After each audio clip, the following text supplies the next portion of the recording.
لأن فقدنا دبل المجهودات وفقدنا قوات بتاعنا وفقدنا ميدان بتاعنا، لكن انتم الليله دخلتوا ناصر.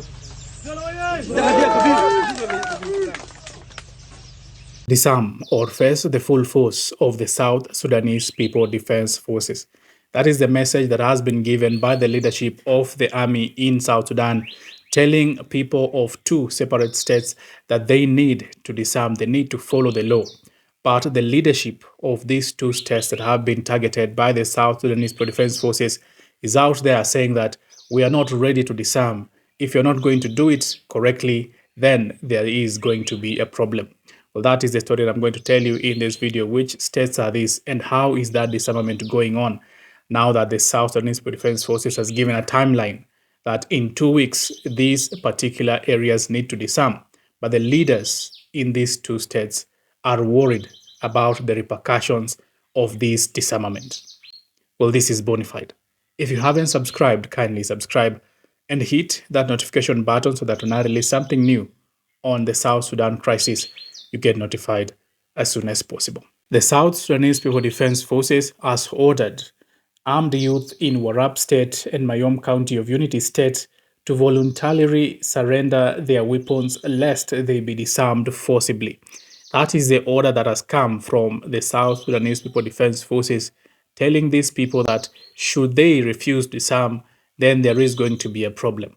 Remember, the entire of this crisis right now in South Sudan came up because of disarmament practices in white army control areas that led to all this chaos that is happening in South Sudan right now. This is also coming at a time when there has been an announcement of 6-month state of emergency declared in 2 states by President Salva Kiir due to the rising cases of violent communal clashes in the areas. But the local leaders of these areas are sounding a warning to the government that if you don't do this correctly, then there will be repercussions, just as what happened in white army controlled areas in northeastern parts of South Sudan. Because, as I said earlier, the entire of this crisis that we have right now came because of a disarmament practice that did not go as planned, as the government planned, because the government said that there is a need to have a disarmament practice in the entire of South Sudan and that people or hostile forces need to give their weapons so that the entire nation will be under the state protection. But that has not gone to plan so far because we are teetering close to another civil war in South Sudan because of these disarmament practices. What these leaders are saying is that, yes, you are disarming part of this state, you are disarming the entire state, but there is a worry that if you don't do this correctly, if you just focus on disarming these local areas, there are neighboring regions that are not disarmed, and that these neighboring regions will come to raid us because right now we'll be stripped of our weapons. That is the argument that these leaders, these local leaders, are telling the South Sudanese People Defense Forces that there is need to act in a better way so that you can solve the entire problem in South Sudan. They are saying that if you are disarming these parts of the state or this county, then it is important for you to go all the way, the full length, to also disarm the neighboring communities. Because what happens in South Sudan is that there is a lot of cattle raiding, there are a lot of armed clashes between different groups in different states, and that if you weaken one group, then you're giving power to the neighboring groups that are going to take advantage of the fact that this particular area does not or no longer has weapons to defend themselves.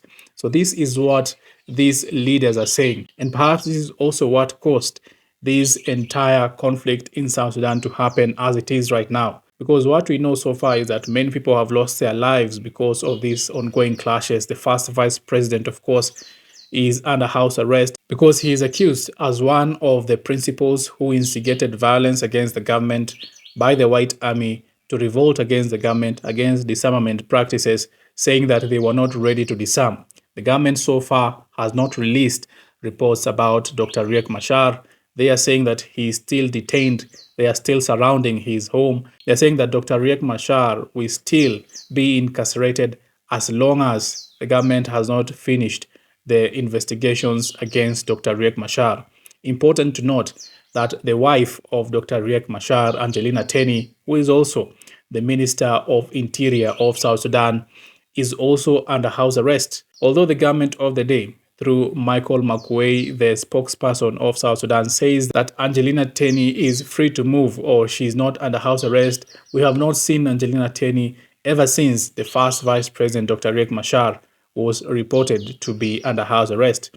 Many sources are also saying that Angelina Teny chose to remain with Dr. Riek Machar because she knew that when she gets out of the compound, out of the vicinity of her husband, then it will be very, very difficult for her to go back to be with the family. So she chose to remain in the compound that is now surrounded by the National Guard so that she can remain with her husband, the first vice president, as all this is going on in South Sudan. But further reports are also pointing to the direction that communication gadgets belonging to Angelina Teny have also been confiscated by the government of the day. They are saying that they are widening their scope in terms of doing their investigations, and right now they have also confiscated the phone, laptop, and other communication devices belonging to Angelina Teny.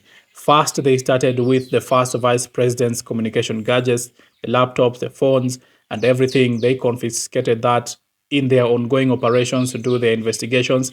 But reports are coming in that right now also the communication gadgets of the Interior Minister of South Sudan have also been confiscated by the government, by the National Intelligence Service, saying that they are widening their scope in terms of finding out what exactly happened. One can also say, because of the influence that Angelina Teny has in the government, in the opposition politics in South Sudan, the government of the day will also not want her to communicate with outside bodies or outside parties on what exactly is going on. Perhaps that is the reason as to why the government of the day also saw it necessary to take the gadgets, the communication gadgets of the Interior Minister of South Sudan, Angelina Teny. The government of South Sudan right now is working with the new opposition that is a faction of the SPLM-IO, which has since been denounced by the leadership, the true leadership of the SPLM-IO. This breakaway political opposition that is led by Stephen Parkour is now perhaps the faction that the government of the day is working with, saying that they are incorporating views from the opposition and the government. Of course, this is not representing the entire political opposition of South Sudan.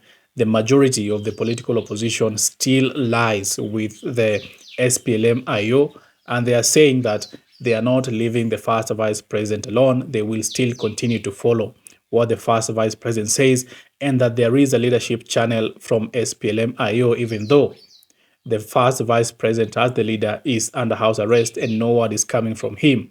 So the SPLM-IO is still there, but we have this faction from Stephen Parkour that the government seems to work very close with. Even the health minister has come from that particular faction.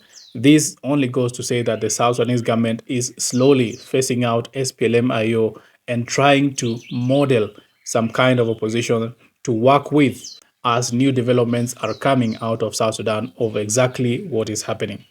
Well, I will keep you informed of the latest of what is happening in South Sudan regarding this latest crisis. Keep it bona fide.